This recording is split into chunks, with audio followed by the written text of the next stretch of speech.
જય આદિવાસી જય જોહાર. હું વિકે ભુરિયા. વિડીયો બનાવવાનું ખાસ કારણ એ છે કે ઘણા દિવસોથી મતલબ 20-25 દિવસમાં હમણાં એક વિવાદ ચાલી રહ્યો છે કે ઠાકોર સમાજના 2-3 માણસો દ્વારા આદિવાસી સમાજ ઉપર ટિપ્પણી કરવામાં આવી છે, મા બેન ઉપર ટિપ્પણી કરવામાં આવી છે અને ખરાબ ભાષાનો ઉપયોગ કરવામાં આવ્યો છે, અભદ્ર ભાષાનો ઉપયોગ કરવામાં આવ્યો છે. અને એના વળતા જવાબમાં આપણા સમાજના ઘણા ક્રિએટરોએ પણ એમને જવાબ આપ્યો છે કે અમારી મા બેન દીકરીઓ ઉપર જે બી તમે ગાળોનો જે પ્રહાર કર્યો છે, અભદ્ર ભાષાનો ઉપયોગ કર્યો છે, એ જ રીતે સામે જવાબ પણ આપ્યો છે.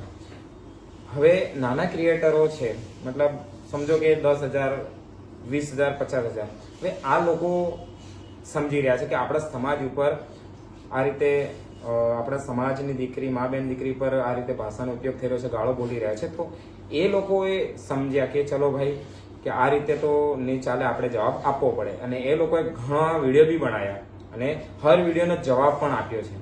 તો મારું એમ કહેવું છે કે 5, 10, 15,000, 20,000 ફોલોવર્સ, 50,000 ફોલોવર્સ વાળા અગર આટલી હિંમત કરી શકતા હોય અને 50,000 ફોલોવર્સ લઈને બી એમની પાસે કશું છે ને, એ બી ગરીબ જ છે, ગુજરાતમાં કામ કરી રહ્યા છે, એમને પોતાના પરિવારનું કે મારું પાછળ જતા શું થશે એ બધું વિચાર્યા વગર સમાજને પડખે ઉભા રહ્યા છે, સમાજની સાથે રહ્યા છે.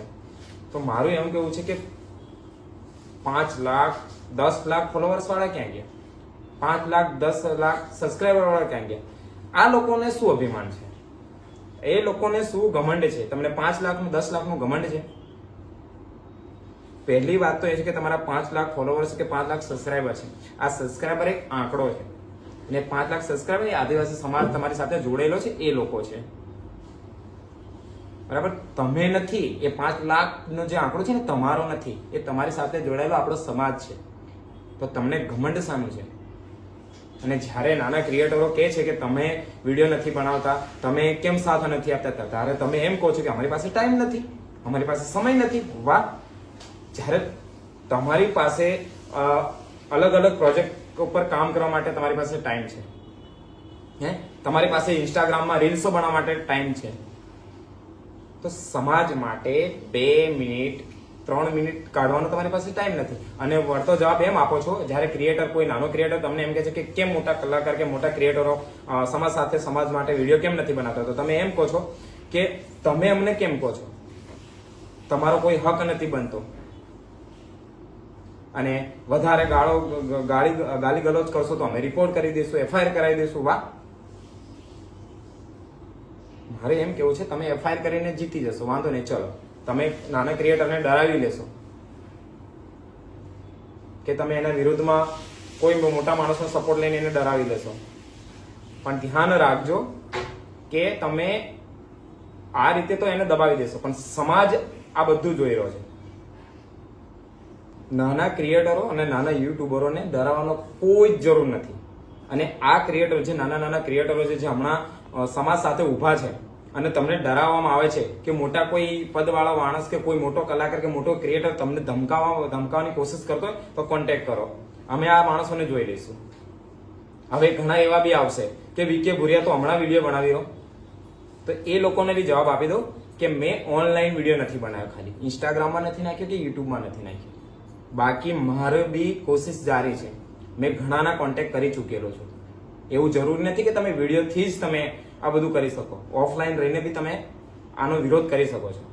મેં ઘણા લોકોને કોન્ટેક્ટ કર્યા છે કે આ વસ્તુ માટે તમે અવાજ ઉઠાવો.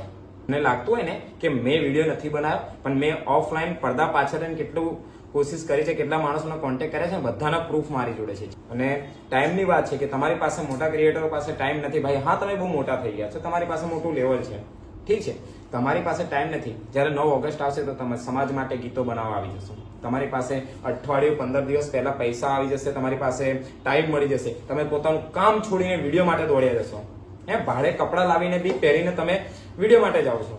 આજે જ્યારે જરૂર છે ત્યારે કોઈને કોઈ જરૂર નહીં. મતલબ તમને એમ કહેવામાં આવશે કે તમે ઓનલી ફોર તમારા ફાયદા માટે જ કામ કરો છો, તમારા વ્યૂઝ માટે કામ કરી રહ્યા છો. તો તમે વિડીયો બનાવશો ને સારા વ્યૂઝ આવશે, તમે સમાજમાં માટે કામ કર્યું, આ ક્યાંથી સાબિત થાય? સમાજ માટે કામ કર્યું કોને કહેવાય? કે તમે હંમેશા સમાજ સાથે ઉભા રહો. હર સારો પ્રસંગ હોય કે ખરાબ ઘટના બની હોય, તમે સમાજ માટે, ચલો તમે લડી નહીં શકો, ઉપરના પાયા પર નહીં લડી શકો, પણ વિડીયો તો બનાવી શકો ને. કારણ કે સામે આપણને કઈ પ્યારથી વાત નથી કરી કે આપણે અહીંયાથી પ્યારથી વાત કરીશું એમ લોકો સાથે. આપણે કોઈ સમાજને ટાર્ગેટ નથી કરી રહ્યા. જે બી 3, 4, 5 જે બી માણસો આપણા સમાજ વિશે બોલે છે, આપણી મા બેન દીકરી વિશે ગાળો બોલે છે, એ લોકો વિશે વાત છે. અને એ માટે આખો સમાજ ઉભો થશે એટલે થશે. અને એ જે લોકોએ આપણા સમાજ ઉપર જે ગાલી ગલોચ કરી છે, ગાળો બોલ્યા છે, એ લોકો ઉપર આપણા સમાજના કાર્યકર્તાઓ અલગ અલગ એરિયામાંથી સમજો કે આપણા ચેતરભાઈ વસાવાથી માંડીને આપણા દાહોદમાં આપણા ગરબાડા ધાનપુર સાઈડના ઘણા કાર્યકર્તાઓ છે અને બીજા ઘણા બધા કાર્યકર્તાઓ છે જે લોકોએ આવેદનપત્રો આપ્યા છે અને બહુ સરસ કામ કરી રહ્યા છે. અને જેને જે ક્ષમતા પ્રમાણે તો કરી જ રહ્યા છે. એ ક્રિએટરને ડરાવવાની કોશિશ કરતા નહીં. અને પ્લસ કે અમે હંમેશા સમાજ સાથે છે. સમાજ ઉપર જ્યારે બી વાત આવશે અમે બોલીશું. અને અમે ભલે ગાલી ગલોચ નહીં કરીએ પણ અમે અમારી ભાષામાં વાત કરીશું. અને ગાળો બોલવા માટે તો વાત કરીએ તો ભાઈ ગાળો બોલતા અમને બી આવડે છે. અને હું જ્યારે ગાળો બોલીશ ને તો કાનમાંથી કીડા પાડી દઉં, એ ગાળો બોલું. કોઈ એવું ના વિચારતા કે વીકે ભૂરિયા ખાલી બોલવા ખાતર બોલી રહ્યો છે. જેને મારા મોઢાની ગાળો પડેલી છે એમને વીતેલી છે, બરાબર. તો તમે સમજી શકો છો કે જ્યારે હું મારી ઉપર આવ્યો ને તો એ જે 2, 4, 5 છે ને એ લોકો 10 બોલશે ને તો હું એક ગાળ મારી એમની પર ભારે પડશે. અને મારું એ લેવલ પ્રમાણે અને સમાજમાં છું અને જે નામ બને છે એને થોડોક લાજ શરમ રાખીને હું બોલતો નથી. અને જે બોલી રહ્યા છે એમના માટે કોઈ જ વાંધો નથી. તમે બોલો તો નાના ક્રિએટરોને ડરવાની કોઈ જરૂર નથી. જે બી બોલી રહ્યા છે અને નથી કામ કરી રહ્યા, નથી બોલતા, એમની પર 100% તમે વિડીયો બનાવો અને અમે તમારી સાથે છીએ. કોઈ ડરવાની જરૂર નથી, બરાબર.